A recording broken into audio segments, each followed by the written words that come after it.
The transmission arrived on every screen across the planet at exactly 3:47 p.m. Greenwich Mean Time. Television broadcasts cut to static. Phones buzzed with emergency alerts. Computer monitors flickered and displayed the same image, a face that was not human. The creature had gray skin stretched tight over sharp bones. Its eyes were black pools without whites or pupils. When it spoke, its voice came through in perfect English, perfect Mandarin, perfect Spanish, and every other language simultaneously. People of Earth, I am Admiral Draven of the Valdorian Imperial Fleet. Your world now belongs to the Empire. You have one rotation of your planet to surrender all military assets and governmental control. Resistance will result in extinction. This is not a negotiation. The transmission ended. People around the world looked up at the sky and saw what had been invisible moments before. 2,000 starships hung in the atmosphere, each one larger than any structure humans had ever built. They blocked out patches of sunlight, casting shadows across entire cities. In Geneva, Secretary General Amara Okonkwo gathered the United Defense Council within the hour. Military leaders from every nation sat around a curved table, their faces pale and serious. Satellite imagery showed the alien fleet in terrifying detail. The smallest ships were 3 kilometers long. The flagship measured over 50 kilometers from bow to stern. What are our options? Amara asked. General Patterson of the United States shook his head. We have nothing that can reach them. Our missiles would take hours to get that high, and they would see them coming. Our aircraft cannot operate at that altitude. We are completely defenseless. The room fell silent. Then something unexpected happened. Amara's assistant rushed in with a tablet. Ma'am, you need to see this.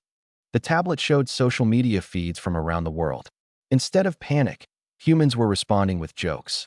Memes spread faster than the alien transmission had. Someone had already photoshopped the alien admiral into a fast food uniform.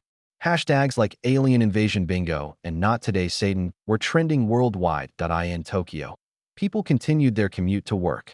In Lagos, street vendors kept selling their goods. In Buenos Aires, a football match continued with fans chanting at the ships overhead. Humanity was not panicking. Humanity was annoyed. Admiral Draven observed these reactions from his flagship with confusion. In 12,000 years of conquest, the Valdorian Empire had conquered over 9,000 worlds.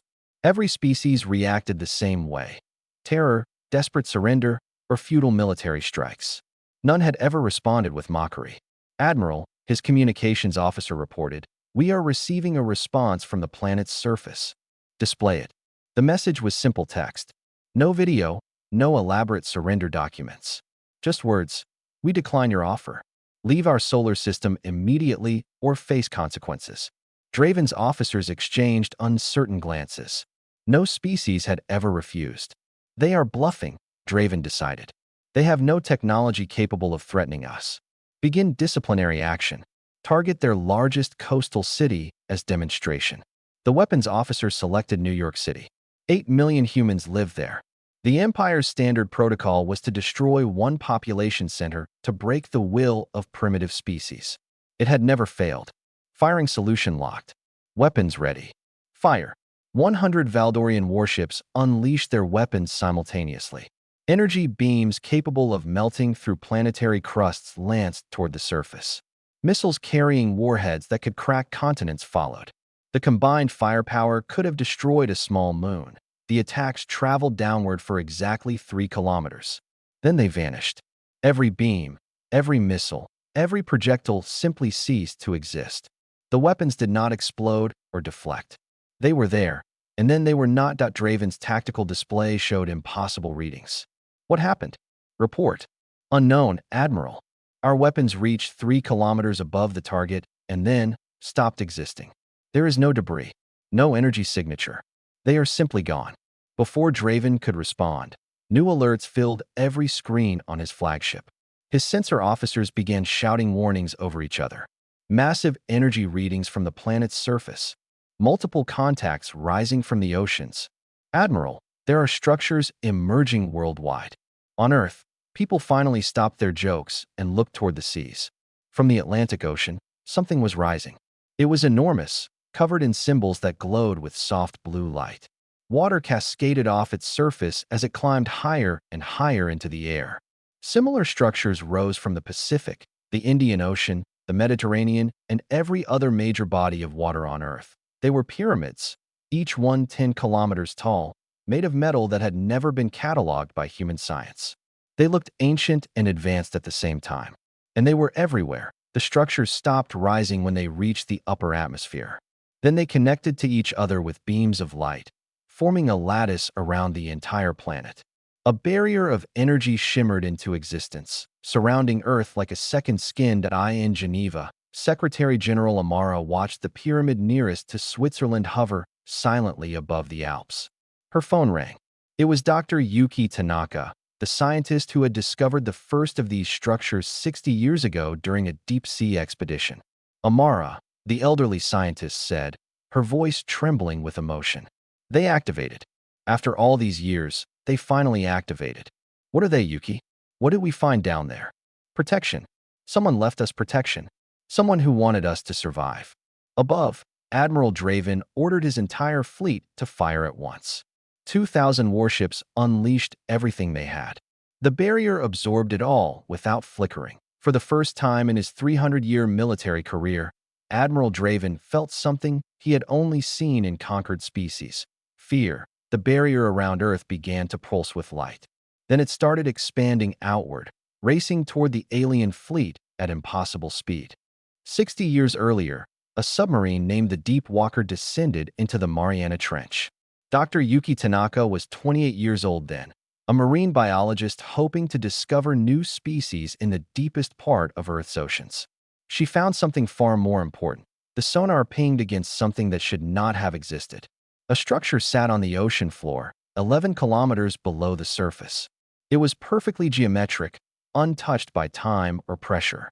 When the submarine's lights found it, Yuki saw symbols carved into metal that had never rusted despite millions of years underwater.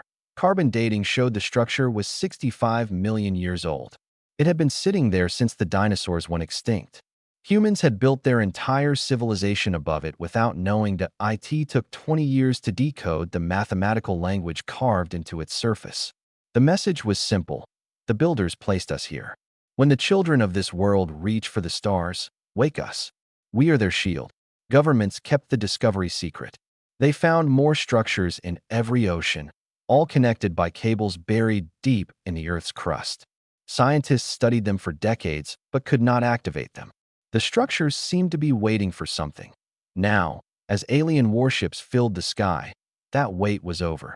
Admiral Draven watched the expanding energy wave approach his fleet. His officers shouted orders and warnings. Ships tried to move, but the wave was faster than light itself. It passed through the hull of every Valdorian vessel in less than a second. Nothing happened. No explosions. No damage. Draven allowed himself a moment of relief. Then his ship went dark. Every light, every screen, every system shut down simultaneously. Emergency power did not activate. Backup generators did not respond. The mighty flagship of the Valdorian Imperial fleet became a dead metal tomb floating in space. The same thing happened to all 2,000 ships. Weapons went offline. Engines stopped. Life support continued only because the wave had been designed to disable technology without killing the living beings inside. Whoever built Earth's defenses wanted to stop threats, not commit murder. On Earth, Dr. Yuki Tanaka stood in her laboratory watching data stream across her screens. The ancient structures were sending information for the first time in 60 years. She read it with tears in her eyes. They knew, she whispered. They knew someone would come for us eventually. Secretary General Amara appeared on a video call. Dr. Tanaka, what just happened? Our satellites show the entire alien fleet is disabled. The structures released an electromagnetic pulse, but not like anything we could build. It targeted only technology designed for warfare. Their weapons, engines, and offensive systems are permanently destroyed. But their life support and basic functions remain active. They are alive. Yes, the builders did not want to kill them. They wanted to stop them. Amara processed this information. A species that had lived 65 million years ago had left behind weapons powerful enough to disable an interstellar fleet, but gentle enough to spare lives. What kind of beings thought that way? What do we do now? Amara asked. Yuki pulled up more data. The structures are sending coordinates to our military systems. Launch points. They want us to go up there. In Nigeria, retired Colonel Samuel Adebayo sat on his porch watching the pyramids hover in the distance. His granddaughter, a girl of 7, sat beside him with wide eyes. Grandfather, should we hide? Samuel smiled and put his arm around her. No, child. Those things in the sky, the ones that came to hurt us, they are the ones who should be scared now. But they have big ships. Big ships that cannot move, cannot shoot, cannot do anything. Do you know why? The girl shook her head. Because someone loved this planet long before humans existed. Someone built walls around us and waited millions of years for a day like this. We are protected, child. We have always been protected. Above Earth, the first human ships launched. They were tiny compared to the Valdorian vessels, built for exploration rather than war. But they were the only functional spacecraft in the area now. Lieutenant Commander Rosa Delgado piloted the Earth defense ship Prometheus toward the alien flagship. Her orders were clear: board the vessels, secure the crews, provide medical assistance, and take no revenge. This is Prometheus to Fleet Command. We are approaching the primary target. No hostile activity detected. All enemy ships appear completely disabled. Confirmed, Prometheus. Proceed with boarding operations. Remember your training. These beings came to enslave us, but we will not become like them. Rosa guided her ship toward the massive flagship. Up close, it was terrifying in its scale. A single vessel larger than most human cities, now dark and silent. She wondered what the aliens were thinking inside. They had come expecting easy prey. They had found something very different. Her communication officer reported incoming signals. Commander, we are receiving transmissions from the alien ships. They appear to be distress calls. Rosa nodded. Tell them help is coming. Tell them we do not kill prisoners. The message went out in the Valdorian language, translated by systems the aliens themselves had broadcast during their ultimatum. Across 2,000 ships, terrified alien soldiers heard something they had never received from any conquered species. Mercy. Inside the flagship, Admiral Draven floated in zero gravity, surrounded by his paralyzed crew. The emergency lights that should have activated had not. Only the soft glow of bioluminescent panels designed for complete power failure provided any visibility. He had conquered worlds. He had destroyed civilizations. He had never once been defeated. Admiral, his communications officer called out in the darkness. The humans are coming. They say they will help us. Help us? We tried to destroy their city. Why would they help us? The officer had no answer. Through the viewport, Draven saw small human ships approaching. They moved without aggression, signaling peaceful intentions. He did not understand. This was not how conquest worked. This was not how the galaxy worked. Perhaps, he thought, it was time to learn a different way. The airlock hissed open, and Lieutenant Commander Rosa Delgado stepped into the alien flagship with her team of 12 soldiers. They wore environmental suits and carried weapons, but their orders were specific. Do not fire unless fired upon. These aliens were prisoners now, not enemies. The interior of the Valdorian ship was massive and cold. Without power, the temperature had dropped significantly. Rosa's breath fogged inside her helmet as she moved through corridors designed for beings taller than humans. Her team found the first group of aliens huddled in a storage bay. There were about 30 of them, gray-skinned and frightened, watching the humans approach with terror in their black eyes. Rosa raised her hand in what she hoped was a universal gesture of peace. We are not here to hurt you. We have medical supplies and heating equipment. Will you let us help? The translation device broadcast her words in the Valdorian language. The aliens looked at each other in confusion. One of them, wearing what appeared to be an officer's uniform, stepped forward. You should kill us. That is what we would have done to you. That is the way of the Empire. Rosa shook her head. That is your way, not ours. Her team began distributing thermal blankets and food packets. A medic named Paolo checked injured aliens for wounds. One Valdorian had broken his arm when the gravity failed. Paolo set the bone and applied a splint while the alien watched in silent amazement. Similar scenes played out across all 2,000 ships. Human boarding parties entered each vessel, secured the crews, and provided aid. Not a single human fired a weapon. Not a single alien was killed. Admiral Draven was found in his command center, surrounded by his senior officers. When human soldiers entered, he stood tall despite the zero gravity, refusing to show fear. I am the commander of this fleet. If you want revenge, take it on me. Spare my crew. Rosa floated toward him, studying his face. This being had ordered the destruction of New York City. 8 million people would have died if Earth's defenses had not stopped the attack. She had every reason to hate him. Instead, she handed him a water container. Drink. The trip down to Earth will take several hours.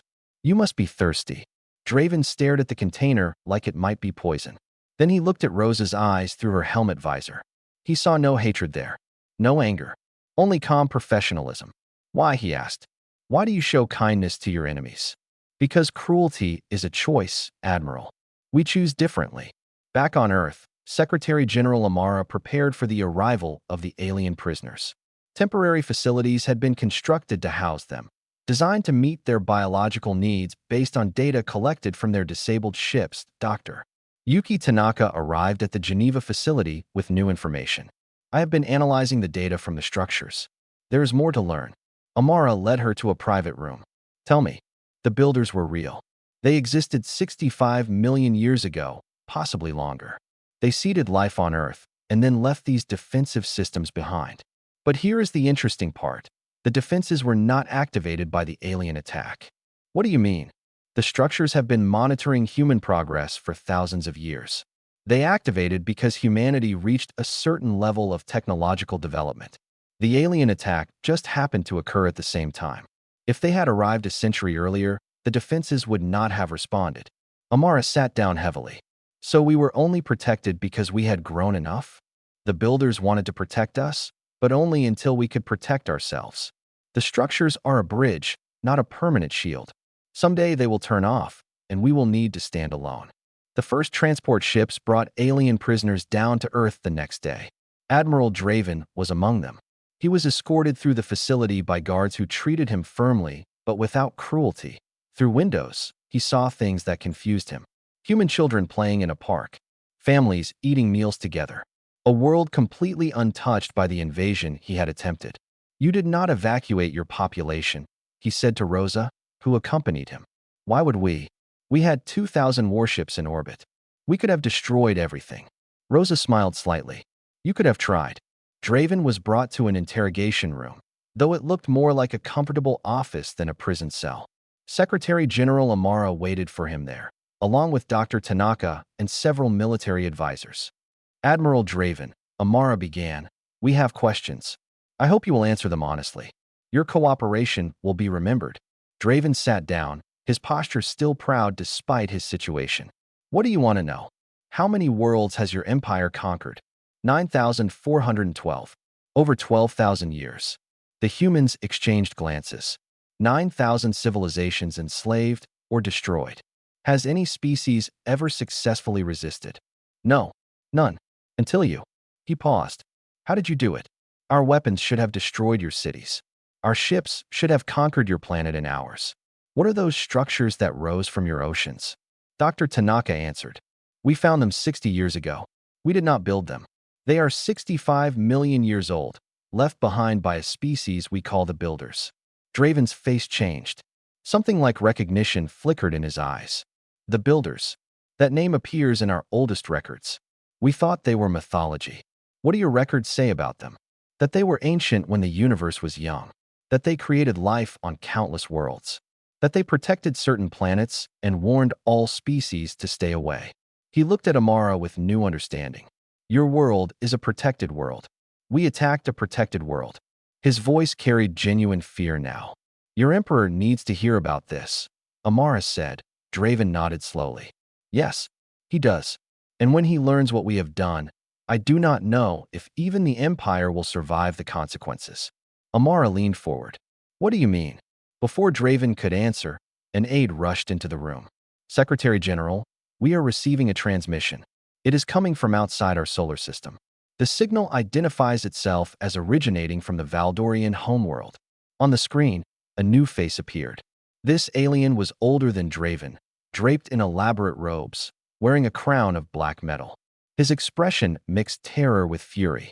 I am Emperor Vorith of the Valdorian Empire. You have committed an act of war against my fleet. Amara stood. Your fleet attacked us first. We defended ourselves. The Emperor ignored her. His eyes found Draven. Admiral, what have you done? Do you know what world you attacked? Draven lowered his head. I know now, my Emperor. I have learned what Earth truly is. The Emperor's face went pale. Then you know we are all in danger. Not from the humans. From what protects them. Emperor Vorith had not slept in 3 days. Since learning that his fleet attacked Earth, he had ordered the ancient archives opened for the first time in 4,000 years. What he found inside nearly stopped his hearts. The Valdorian Empire kept records of everything. Every conquest, every treaty, every encounter with alien species since the beginning of their civilization. But the oldest records were sealed away, considered too dangerous for common knowledge in those sealed vaults. Vorith found the truth point 8,000 years ago. When the Valdorians were still a young spacefaring species, they encountered beings of pure light traveling between stars. These beings called themselves the Builders. They did not threaten the Valdorians. They did not demand tribute. They simply delivered a warning. Certain worlds are nurseries, the Builders had said. They contain species we have planted and nurtured over millions of years. These worlds are marked. Do not approach them. Do not harm them.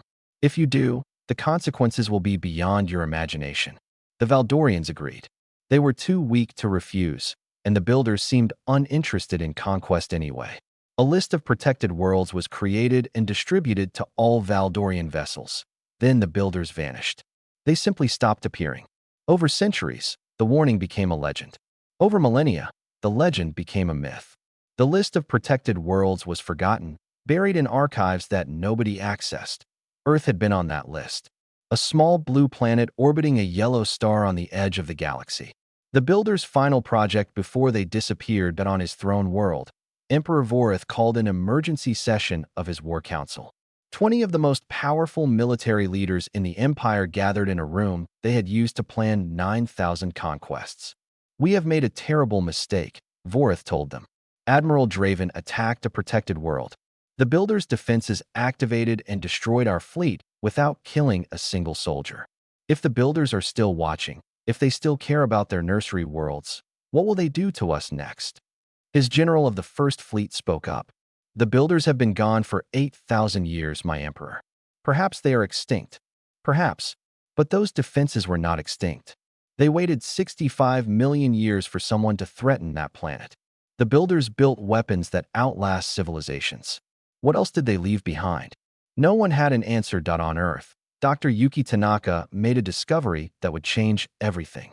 The structures in the oceans were transmitting more than defensive energy. They were sending information directly into human computer systems.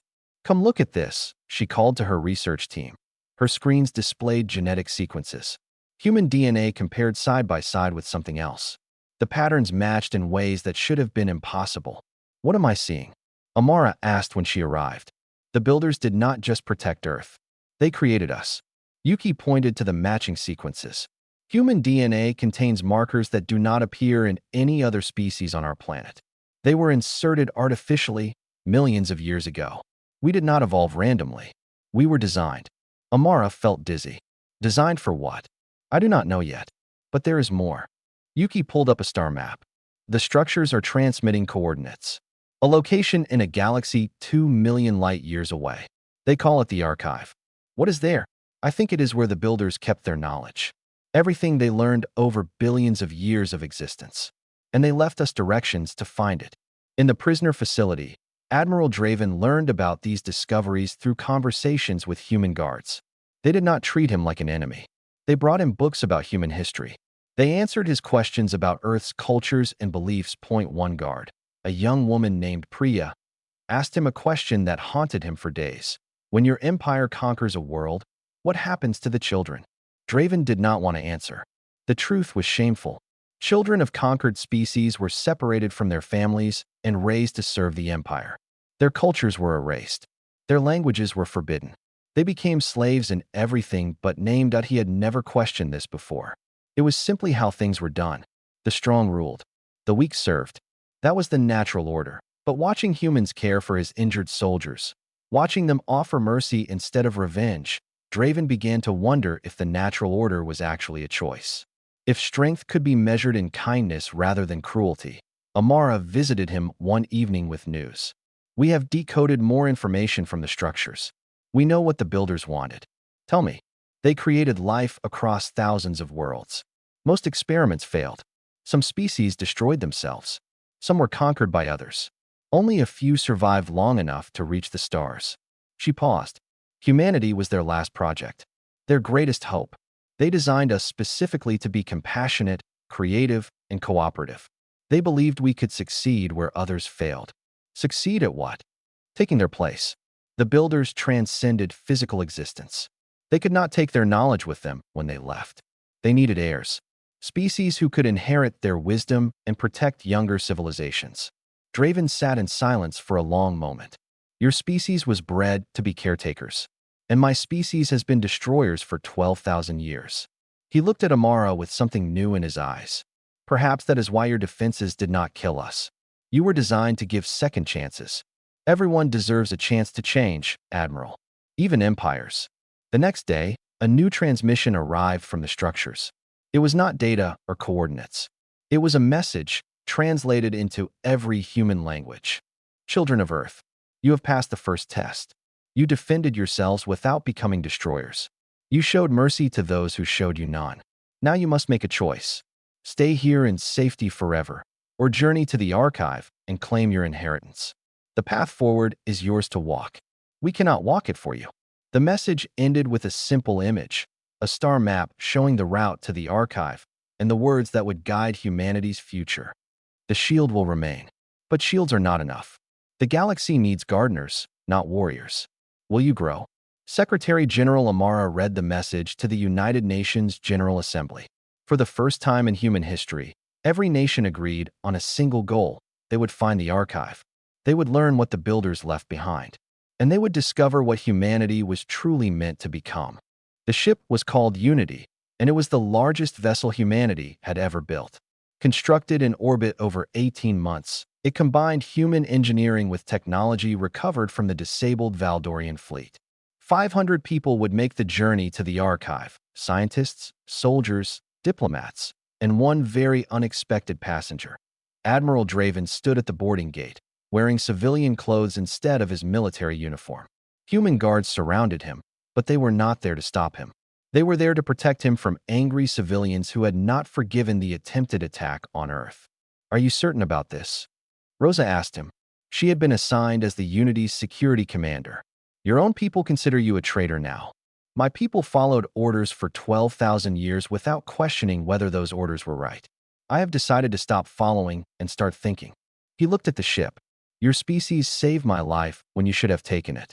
I want to understand why. The Unity launched on a clear morning. People around the world watched it rise through the atmosphere and disappear into the black. Inside, the crew settled into routines designed to keep them sane during a 3-year journey. Dr.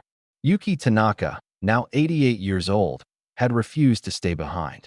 I have spent 60 years studying the builders, she told anyone who questioned her presence. I will not die before meeting them. The first year passed slowly. The crew trained, studied, and prepared for whatever they might find. Rosa organized security drills. The scientists analyzed every piece of builder technology they had brought with them. Draven taught classes on galactic politics, explaining the complex web of empires and alliances that humanity would soon encounter. The Valdorians are not the only conquerors, he warned during one session. There are dozens of empires, hundreds of aggressive species. When word spreads that Earth defeated our fleet, some will fear you. Others will want to test you. You must be ready for both. In the second year, the Unity passed through Valdorian space. Emperor Vorith had declared Earth a protected ally after learning the truth about the builders. Valdorian ships escorted the Unity through their territory, keeping a respectful distance. Rosa spent many evenings talking with Draven during this time. She still struggled to understand him. You conquered thousands of worlds, she said one night. Millions of beings died because of orders you gave. How do you live with that? Draven stared out the viewport at the stars. I do not. Not anymore. For centuries, I told myself that conquest was natural, that the strong had a right to rule the weak, that we were bringing order to chaos. He turned to face her. Then I watched your people carry my wounded soldiers to safety. I watched your doctors heal beings who had tried to murder their children. I realized that strength and cruelty are not the same thing. Is that why you are here? Guilt, partly, but also curiosity. Your species is something new. In all my years, I never encountered a civilization that chose mercy when revenge was easier. I want to see what you become. In the third year, the Unity encountered another species. Their world had no name in any language the humans knew. The people called themselves the Melori, and they were dying that a plague had swept through their civilization. 90% of their population was already dead. The survivors had gathered on a single continent, waiting for the end. Captain Wei, the Unity's commander, received their distress signal and called a meeting. Our mission is to reach the archive. We do not have time for detours. Rosa disagreed. We have medical technology they lack. We might be able to help. We might also catch their plague and die ourselves. Dr. Tanaka spoke up. The builders designed us to be caretakers. If we pass by a dying world without trying to help, what does that say about us? The debate lasted hours. In the end, Captain Wei put it to a vote. The crew chose to stop. Human doctors worked alongside Melori healers for 2 weeks. They studied the plague, analyzed its structure, and synthesized a treatment using a combination of human medicine and Valdorian biotechnology. Draven contributed knowledge from conquered worlds that had faced similar diseases. The treatment worked. Not everyone could be saved, but the plague was stopped. The Melori would survive. Their elder, a being with silver fur and ancient eyes, visited the Unity before the humans departed. Why did you help us? She asked. Your mission was urgent. We are strangers. You owed us nothing. Rosa answered, 65 million years ago, someone helped our planet when they did not have to. They left us protection we did not earn. We are just passing it forward. The elder touched Rosa's hand with a gesture that seemed to mean gratitude. Then perhaps the universe is not as cruel as we believed. The Unity resumed its journey. 1 month later, they arrived at the coordinates the builders had provided. What they found was not a building or a space station.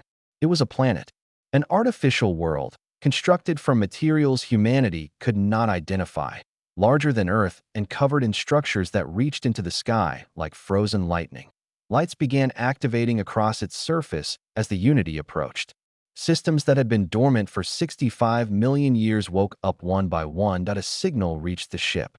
The voice that spoke was not quite human, but it used words humans could understand. Welcome, children of Earth. We have been waiting. Dr. Tanaka wept. She had devoted her entire life to this moment. The builders were not gone. Something they left behind still remained. We are ready, she transmitted back. Show us what you left behind.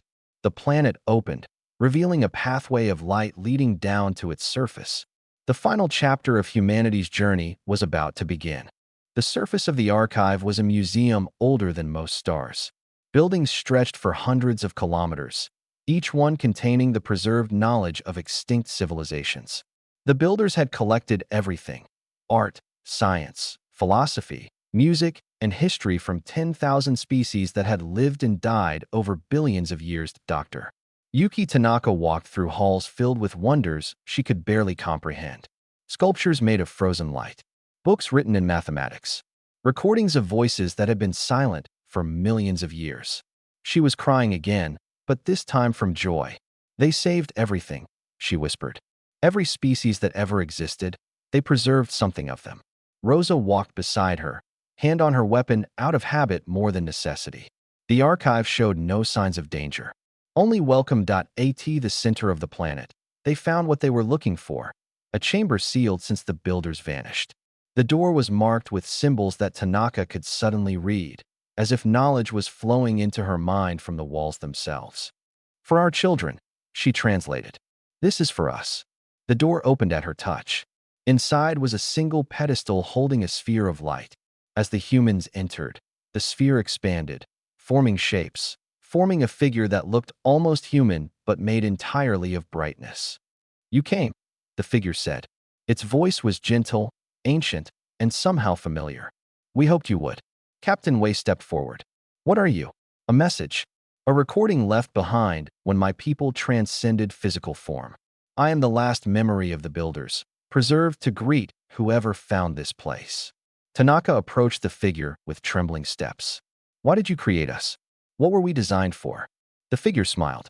We seeded life across the universe for billions of years. We watched species rise and fall. Most destroyed themselves through war. Some were conquered by others. A few transcended, as we did. But we realized that the universe would always need guardians. Protectors. Beings who could inherit our knowledge without misusing it. It gestured, and images appeared around the chamber. Humans throughout history. Building cities, creating art, caring for each other, showing kindness to strangers. We designed you to be different. We gave you empathy as strong as your intelligence. We made compassion part of your biology. Other species feel these things, but in you, they are essential. You cannot be truly human without caring for others. Rosa thought about the Melori they had saved, the Valdorian soldiers they had spared, the mercy they had shown when destruction would have been easier. So we passed your test, she said. There was no test, only hope. We hoped you would grow into what you were designed to be. When you defended Earth without killing your attackers, when you helped the Melori without expecting reward, you proved our hope was justified. Admiral Draven had remained silent until now. He stepped forward, his alien features strange among the humans, but no longer unwelcome. What about species like mine? We have destroyed for thousands of years. Is there no hope for us? The figure studied him with eyes made of light. Every species can change. Every individual can choose differently. You are here, Admiral. You chose to come. That choice matters more than all the choices you made before. The figure raised its hands, and the entire archive began to hum with energy. Children of Earth, we leave you everything. Our technology, our knowledge, our history. Use it wisely. Use it kindly. The universe is vast and full of young civilizations that will need protection. Be for them what we were for you. The light figure began to fade. We cannot stay. This message has waited 65 million years to be delivered. Now it is complete. The future belongs to you. Wait, Tanaka called out. Will we ever see you again? The real builders? The figure smiled one last time. Perhaps. We have not stopped existing. We have simply moved beyond where you can follow. For now, grow, learn, transcend. And when you are ready, the door will be open. The light faded. The chamber fell silent. But the archive remained, filled with the gifts of a species that had loved the universe enough to leave it in good hands. 20 years later, a young species on a distant world invented their first radio telescope. They pointed it at the sky, hoping to find some sign that they were not alone in the universe. They received a response within days. Hello. Do not be afraid. We are called humanity. Long ago, beings called the builders protected our world when we were young and helpless. Now we do the same for others. If you are in danger, we will help you. If you are peaceful, we will be your friends. You are not alone anymore. The message spread across the young planet. For the first time in their history, those people looked at the stars and felt hope instead of fear. Secretary General Amara had retired years ago, but she watched the news from her home in Kenya. She saw the reports of humanity's new role in the galaxy. Protectors instead of conquerors. Gardeners instead of warriors. Admiral Draven, now called Ambassador Draven, had returned to his people and changed them from within. The Valdorian Empire was slowly becoming the Valdorian Cooperative. Old ways died hard, but they died. Dr. Tanaka never left the archive. She became its first human curator, spending her final years cataloging the knowledge of 10,000 extinct civilizations. Her last entry in her journal read, "We spent millennia asking if we were alone. We never thought to ask what we were here for. Now we know." Rosa Delgado commanded the first ship of the Earth Protectorate. She traveled from world to world, keeping young civilizations safe from those who would prey upon them. When beings asked why humans protected strangers, she always gave the same answer. Someone did it for us once. We are just keeping the tradition alive. On the farm in Nigeria, Samuel Adebayo's granddaughter was grown now, with children of her own. She told them the story of the day the aliens came and the day the pyramids rose from the sea. "Remember," she said, "we are not special because we are strong. We are special because we are kind. That is what the builders saw in us. That is what we must never forget." Above Earth, the ancient structures still floated silently.